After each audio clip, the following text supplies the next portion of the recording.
Hello and welcome. I'm Arden Naidu filling in for Riz Khan. 2 years ago, Hurricane Katrina slammed into New Orleans, leaving more than 1,800 people dead.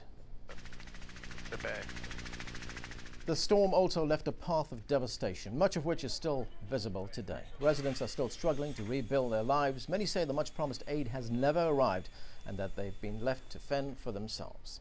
On today's show, we look at the legacy of Katrina and the role of politics and racism in that city's recovery. Don't forget, we take your questions on this program via telephone and text. The numbers are there at the bottom of your screen. Now, joining me from New Orleans is Malik Rahim, director of Common Ground, a non-profit organization that focuses on rebuilding communities impacted by Katrina. Born and raised in Louisiana, Malik remained in the city throughout the disaster. And here with me in our studio in Washington is Angela McGlowan, a Republican strategist and political analyst. She's also the author of Bamboozled: How Americans Are Being Exploited by the Lies of the Liberal Agenda. Thank you both for joining us. Thank you for having us. Thank you for that.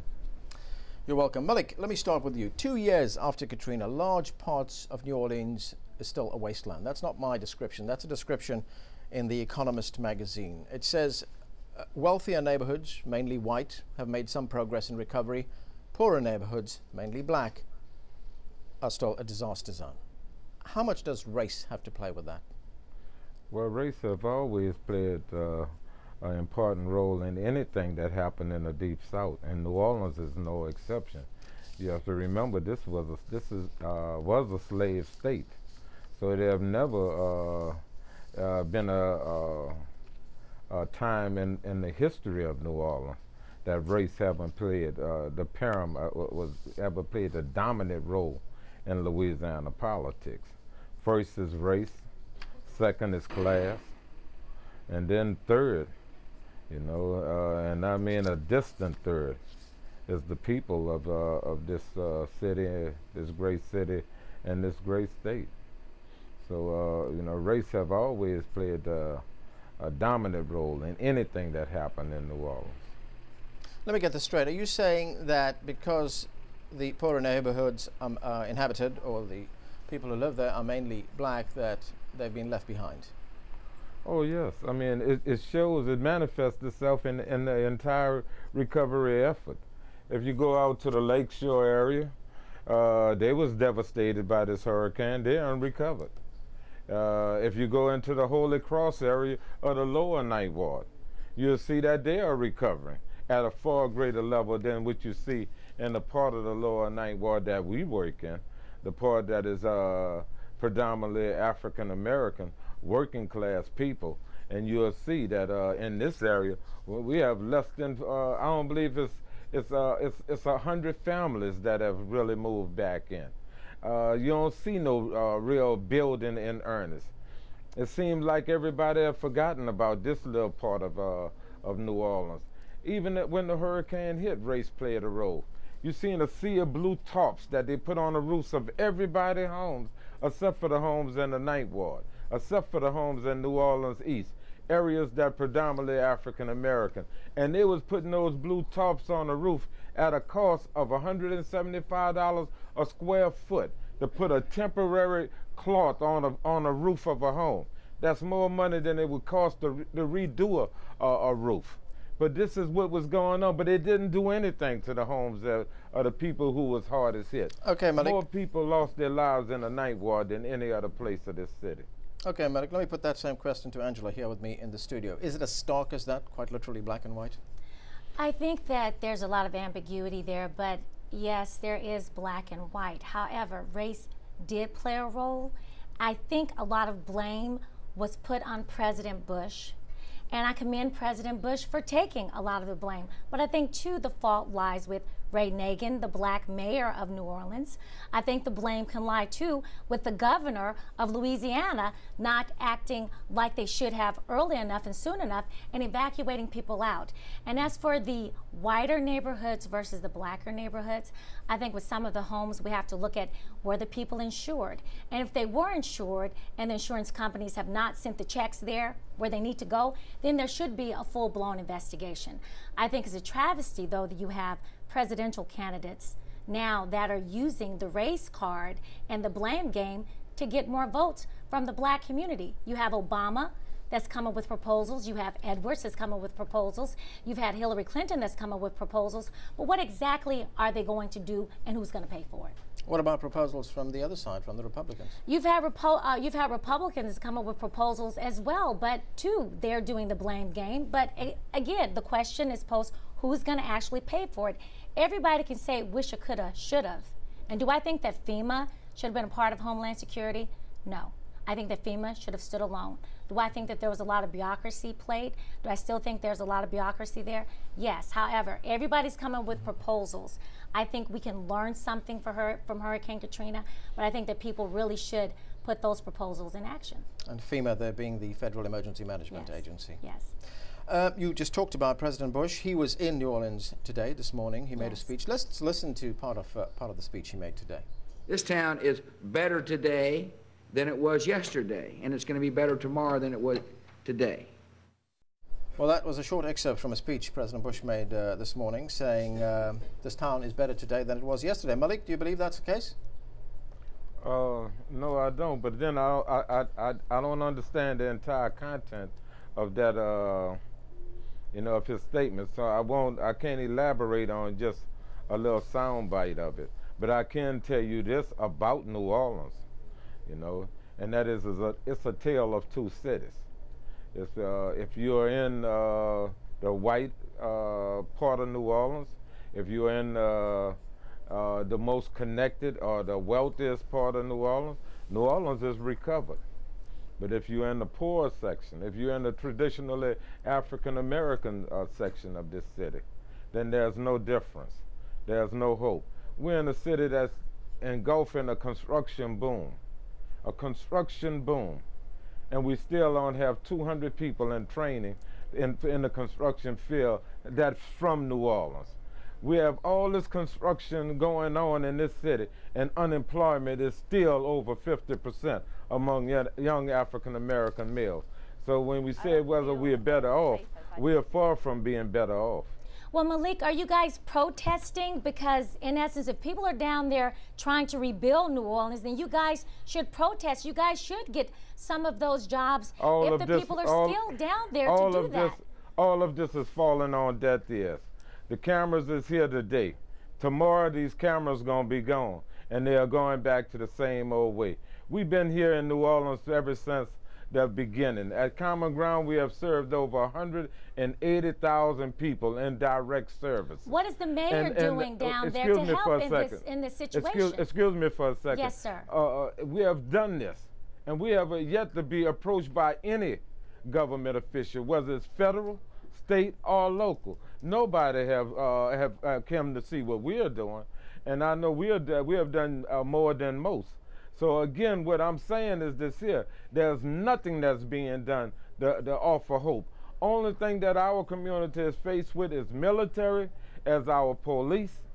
We are faced with unemployment, and we are faced with this blatant racism, because of the fact that if this was going on, if our community would have been a white community, it would have been rebuilt. And so you really think it's because of poor blacks down there that it has nothing to do with insurance, people having insurance policies and other things like that, sir? Well, I'm going to tell you, we found out real early that we wasn't in good hands with Allstate. We found out real early that the insurance company became one of the equal common denominators, because they messed over both races. And that's one of the things that brought us together. But what we are seeing is that when whites have a cold in New Orleans, blacks in New Orleans have pneumonia. And right now, that's what we are suffering from. Well, let me ask you this, Angela. Yes. There's an editorial in today's Times-Picayune newspaper, which is the leading newspaper in New Orleans, which says, among other things, that the Republican-dominated Mississippi state has been getting a disproportionate amount of aid rather than Louisiana, which is Democrat. Let me tell you what happened. It has nothing to do with Republican, Democrat. Haley Barbour, and I'm from Mississippi. I grew up in Oxford, Mississippi. And when the tragedy happened down south, I know a lot of people that were hit. My husband and I sent money to the churches down there to help the people down there, because we didn't have faith that the money from the federal government would get down there. Having said that, Haley Barbour, governor of that state, marched on Washington himself. He came up to Washington, D.C., held a fundraiser at the United States Chamber of Commerce and raised millions of dollars from corporate America. So you're saying the fault lies with the leaders of Louisiana, that they didn't do the same? I think the fault lies with the local municipalities. I think that the fault lies with the state government and the federal government. It all goes hand in hand. You just can't sit back and wait on big brother government to rescue you. And Haley Barbour, who is a former lobbyist here in Washington, D.C., marched on Washington and got corporate support. I'm saying, in essence, the governor of Louisiana said on television and was crying. Ray Nagin was talking about New Orleans will always be Chocolate City. In essence, put your money where your mouth is. If you're supposed to be a leader, then lead. Okay. This gentleman is saying, in essence, that everybody has failed them down there, and we're 2 years away from the day that it happened, and people still don't have their homes. Well, let's take a call from one of our viewers. Ahmed from Qatar is calling. Ahmed, go ahead with your question. Oh, yes. I'd like to say that in a TV program, I saw Pat Robertson, who is an evangelist. He was speaking about the calamity, the tragedy that happened in New Orleans, and he, I don't know how, associated the tragedy with the divine intervention, saying that 70% of the people of New Orleans are born out of wedlock. And this happening, that meant that they invoked God's wrath, and they deserved this calamity to take place. Now, can that happen? And how could these people say that such a thing about poor people only because they're black? Thank you very much. Ma'am, I think, too, in that statement to add to that, I've heard also, because there's a lot of black magic down in New Orleans, that there's a lot of voodoo practice in New Orleans, that God took his hand off New Orleans and let that happen. The bottom line is this. People are suffering, and I think it's a travesty that people can even make a statement like that and not go down and help the people that need help down there, saying in essence that they deserve it. I think that's really sad that anyone could make that statement. And I'll tell you this, if the Most High blessings is with us, and I've seen it, because all the way up until the 28th, that hurricane was heading straight for New Orleans. One thing your listeners need to understand, New Orleans wasn't hit by the hurricane. Mississippi was hit by the hurricane. Exactly. Pearlington, Mississippi, Gulfport, Mississippi, Plaquemine Parish, Terrebonne Parish, they was hit by a hurricane. Only thing we was hit by was racism, poverty, and corruption. Those are the only things that we was hit with. These levees broke because of foolish practices of our politicians in the past. They didn't care about the levees in the Ninth Ward because they only protected poor blacks. We had a ocean-going freighter to run aground at the levee in Algiers, and it didn't break the levee because of the fact that there's a military base there. So they made sure that levee was built right. But over in the Ninth Ward, no one cared. When they built that Mississippi River Gulf outlet, they knew where it was going in the industrial canal, but they built it because of one thing. On the opposite side of that canal was a public housing development that only housed poor people. So they knew that if it would flood, it would only have an impact upon the poor. So they didn't care about it. When they built this Mississippi River Gulf outlet, they didn't even care about the impact it was going to have on our wetlands. We have lost enough wetlands since our levees was built that we could, over 8,000 square miles of wetland gone. All right, thanks, Malik. Go ahead. The true travesty here also is the fact that a lot of politicians have been utilizing this to try to garner votes. And I think it's sad also for Louis Farrakhan to say that Bush had the levees blown up. In essence, a lot of people have been exploiting poor folks and poor black folks for a very, very long time. And I think that a lot of your presidential hopefuls are going down there talking about all these proposals. Edwards with the Brownie Amendment. Hillary saying in essence that we should, give financial incentives for people to move down there and work, when this gentleman is saying in essence that the majority of the people down there are unemployed. So I think that you're going to see a lot more of exploitation of poor people. But there are many obligations that the federal government had towards that part of the world, which they haven't met. Things like reinforcing the levees.